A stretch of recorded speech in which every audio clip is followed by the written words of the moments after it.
பெங்களூரு நகரின் பெலந்தூர் காவல் நிலைய எல்லைக்குட்பட்ட சர்ஜபுரம் பிரதான சாலையில் தொட்டஹள்ளி என்ற பகுதியில் சாலையில் சென்று கொண்டிருந்த கார் ஒன்று இண்டிகேட்டர் போடாமல் இடதுபுறமாக திரும்பியதாக சொல்லப்படுகிறது. இதனால் பின்னால் வந்த இருசக்கர வாகன ஓட்டி ஒருவர் கீழே விழுந்ததாகவும் கூறப்படுகிறது. இதனால் ஆத்திரத்தில் அந்த இருசக்கர வாகன ஓட்டி கார் ஓட்டுநரிடம் வாக்குவாதத்தில் ஈடுபட்டார். ஆனால் கார் ஓட்டுநர் காரில் மனைவி மற்றும் குழந்தைகள் இருப்பதால் காரை விட்டு இறங்கவில்லை.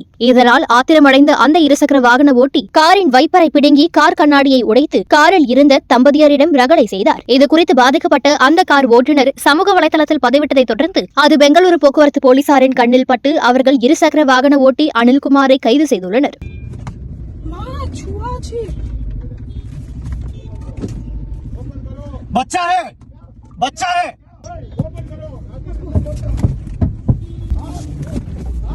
Hasta este pola.